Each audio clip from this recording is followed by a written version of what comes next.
Right, it's Friday, we're just after 12, and I'm here with Wanderers manager Marc White for a weekly catch-up. How you doing, Mark? Good, mate, thank you. Good stuff. Right, let's first of all, obviously we're going to talk about Halifax in a bit tomorrow, but let's rewind to last Saturday. Yeah.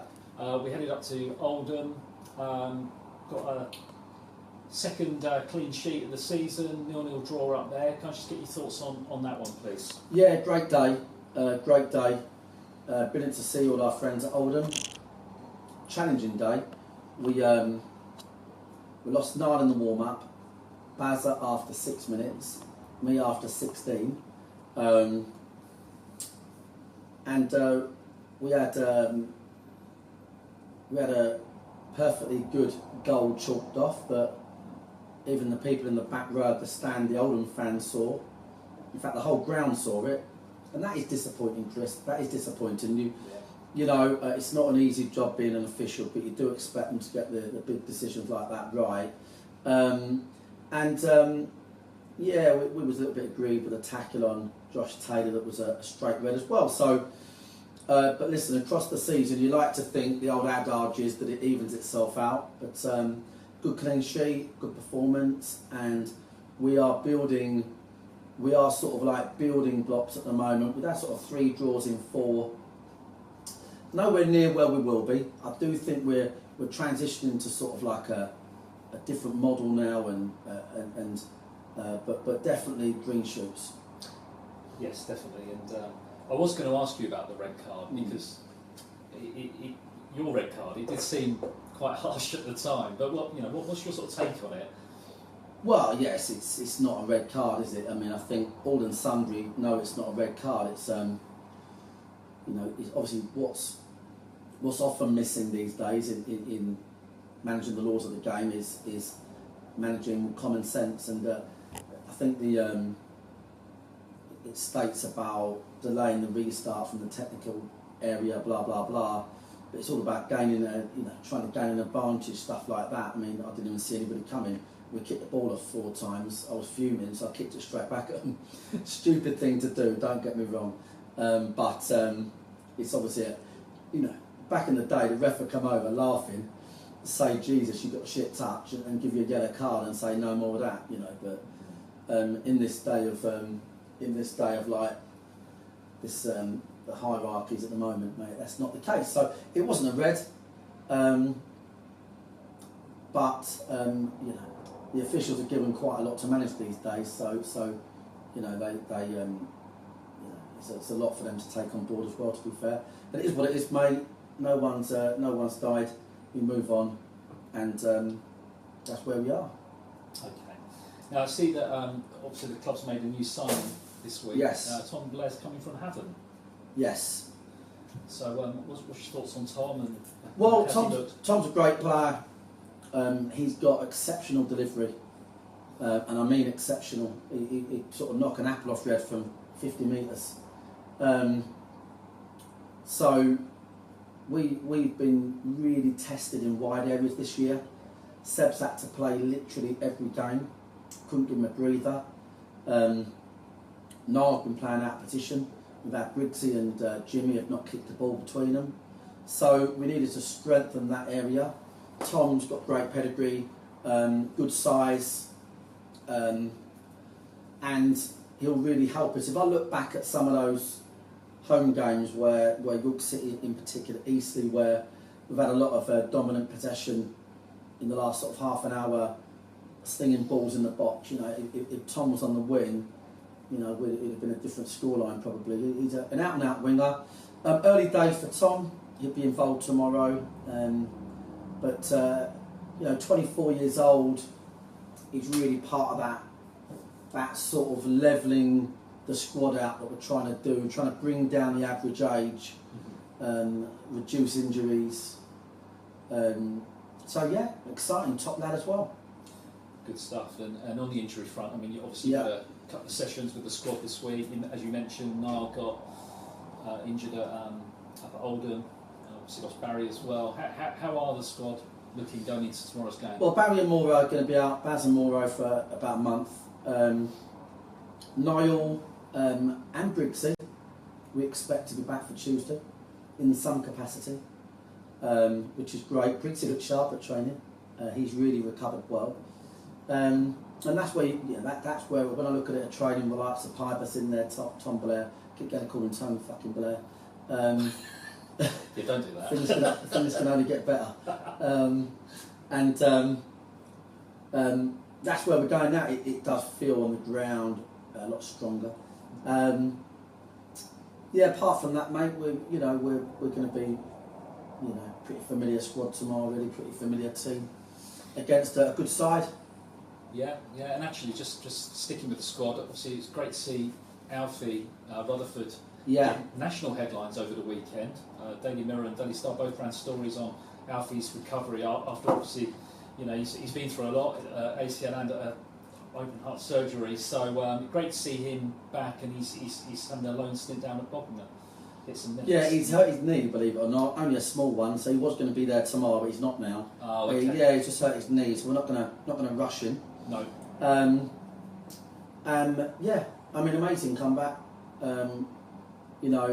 That's where I'm at with it now. Really, we'll see how he gets on. Take the pressure off him. But if we get Alfie back, obviously like a new signing, another 25-year-old. It's all fitting in that mould that we're trying to achieve really as a club. So we're rebuilding, mate. That's what we're doing. Yeah. We are a little bit behind the ball as a club with the amount of work we had to do last year off the field to secure our promotion, let alone on the field in this really difficult league. We are chasing our tails a bit, but we're in a good place. Yeah, absolutely. And so it's another away day tomorrow. Yeah. Another away day off to the Shea Stadium, FC Halifax Town. Yeah, went there last year, 8-hour journey, -14 or something, freezing cold. It was our lowest highlight last year for sure. That game, got back at 4 in the morning. Work next day, part-time team. Different really. Tomorrow we'll be prepared. We're going up today, and that's really helped us as well. And that's again obviously with our transitioning, all of our new owners on board and the additional investment in the club. We're able to now do things that we really give us a competitive advantage. I think Halifax are definitely one of the real big success stories in this league. You have to call what you see. I mean, I know they have a lot of off the field, their council owned ground and all sorts of bother and voluntary run, blah blah blah. On the field, I'm going to say one of the lowest budgets in the league, if not the, and survive on brilliant recruitment, brilliant management, and some really good players. And we can only all hope to emulate that type of ability. I'm not too proud or whatever to say that it's not just Dorking Wanderers, but if you look across the league at some of the expenditure and resources, and then you look at the team Halifax has put out and how they're doing things, and Chris has done wonders there, took them to Wembley, it's a real success story that really is. I think we're in the playoffs at the moment, albeit early days. But listen, we ourselves are definitely on an upward trajectory. A great feel around the place. I feel like we're a different type of team already to what we were last season. I feel like that's really important. We've got to evolve. We need to sort of add in the sort of V8 engine bit still. I feel like in terms of sort of the bodywork and all of that, I think we've got more stability in the team. We've got more defensive recognition in the side with Pybus and Gallagher doing such a great job and transitioning to more better off the ball shape and recruitment and stuff like that. So yeah, honestly, we know what we're doing. We're in a good place. We definitely can go to Halifax and beat them. We're definitely attempting to do just that. I don't think they've had a goal in any of their games. I don't think there's been a goal difference in it. They're a team that's well organised. They're tight at the back and don't score masses, and they just give a good account. So we're looking forward to seeing them all. Hopefully it's going to be a bit warmer than last year. And hopefully we you know, we get travelling fans. I know it's a long way to go back to back. The league have given us literally all of our long away games back to back before Christmas. We understand that's a financial drain. We know we have lots of local supporters that come out as well, so we just really appreciate that. Yeah, I'm sure that and I'll be there, by the way. There's no suspension for this. I'm not expecting a suspension for this. I think the FA are going to be light-hearted about it, as they should be, and then we'll applaud it. Absolutely. And just finally, Mark, before I let you go, obviously, just a reminder to everybody watching that you don't have to wait long after Saturday for our next game, because we've then got a double header. Yes. Meadowbank, Willstone Tuesday night, and then Rochdale week Saturday. Obviously, it'd be great to see. Time to start packing it out, isn't it? Right. It's that time of year. We've sort of like school holidays done, overseas holidays done. You know, alternative weather. You know, options at the beach done. It's getting colder. It's that time of year. Let's pack out Meadowbank. It's important, primarily for the 12th man aspect, that we obviously have the reverse of week in, week out. It's important, and that makes a massive difference last season. Top 6 home form due to our supporters. We've got to pack it out, and it's also important revenue wise. We are hoping to open a brand new fan zone. So we're going to have a second fan zone that's going to be bigger than the existing one, with massive thanks to the local authority, Mole Valley District Council, who continue to support this club and really understand the role it plays in the community. And we're hoping to launch that, and I know there'll be some offers and all sorts of fun we'll have at that, and that'll be for the Rochdale game.